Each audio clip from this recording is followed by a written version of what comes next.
महर्षि व्यास जी के अनुसार सतयुग, त्रेता युग, द्वापर युग, कलयुग से 4 युग हैं, जो देवताओं के 12,000 दिव्य वर्षों के बराबर होते हैं। समस्त चतुर्युग एक से ही होते हैं। आरंभ सतयुग से होता है, अंत में कलयुग होता है। किसी भी जन्म में अपनी आज़ादी से किए गए कर्मों के मुताबिक आत्मा अगला शरीर धारण करती है। हिंदू धर्म के सर्वोच्च ग्रंथ हैं, जो पूर्णतः अपरिवर्तनीय है, अर्थात किसी भी युग में इनमें कोई बदलाव नहीं किया जा सकता। ब्रह्मा जी कलयुग में जिस प्रकार सृष्टि का आरंभ करते हैं, वैसे ही कलयुग में उसका उपसंहार करते हैं। सतयुग, द्वापर युग, कलयुग, हर युग में कोई न कोई भगवान जन्म जरूर लेते हैं, ऐसा सभी लोगों का मानना है। लेकिन क्या आप जानते हैं कि किस युग में इंसान कितने जन्म लेता है? इसलिए आज हम आपको इस बात की जानकारी देने के लिए इस वीडियो के माध्यम से आपको कुछ ऐसी बातें बताने जा रहे हैं जो कि शायद आपने पहले कभी नहीं सुनी। सतयुग के लिए माना जाता है कि इस युग में भगवान राम ने रावण का वध करने के लिए जन्म लिया था, क्योंकि जब जब इस धरती पर पाप बढ़ा है, तब तब भगवान ने इस धरती को अपना विराट रूप दिखाया है। सतयुग में धरती पर आत्माओं का वास हुआ करता था, जिसे वर्ल्ड ऑफ सोल भी कहा जाता है। जैसे हर शरीर का अंत होता है, ठीक वैसे ही एक समय का अंत भी आता है।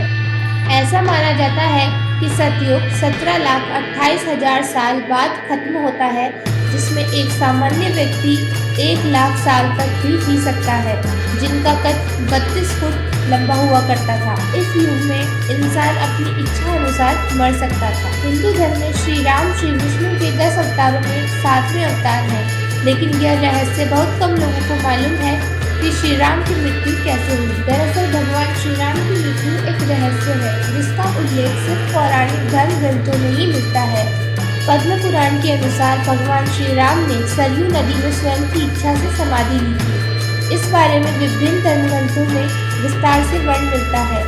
श्री राम द्वारा सरयू में समाधि लेने से पहले माता सीता धरती माता में समा गई थी, और इसके बाद ही उन्होंने पवित्र नदी सरयू में समाधि ली। चारों युग हनुमान जी एकमात्र ऐसे भगवान हैं जो अमर है। त्रेता युग में भी हनुमान जी ने भीम को चारों युगों के बारे में बताया था। इस युग में क्या होता है ये भी बताया था। जानकारी के लिए बता दें कि त्रेता युग 4,32,000 वर्षों का होता है, जिसमें एक सामान्य इंसान 10,000 साल तक जी सकता था। इस युग में भीम ने हनुमान जी को चारों युग के रानी के नाम से संबोधित किया। जब द्वापर युग में गंधमादन पर्वत पर महाबली भीमसेन हनुमान जी से मिले, तो हनुमान जी से कहा कि हे पवन कुमार, आप तो युगों से पृथ्वी पर निवास कर रहे हैं, आप महाज्ञान के भंडार हो, बल बुद्धि में प्रवीण हो, कृपया आप मेरे गुरु बनकर मुझे शिष्य रूप में स्वीकार करके मुझे ज्ञान की भिक्षा दीजिए। तो हनुमान जी ने कहा, हे भीमसेन, सबसे पहले सतयुग आया, उसमें जो कामना मन में आती थी वो पूरी हो जाती थी, इसलिए इसे त्रेता युग कहते थे। इसमें धर्म को कभी हानि नहीं होती थी।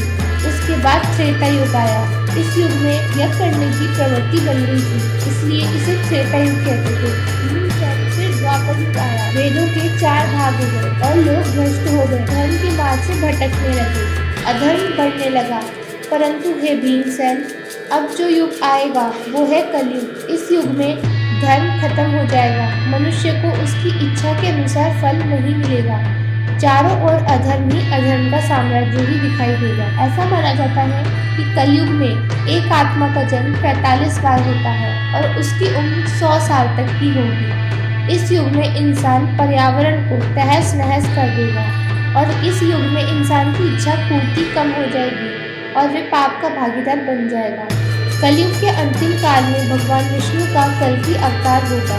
यह अवतार विष्णु यशा नामक ब्राह्मण के घर जन्म लेगा।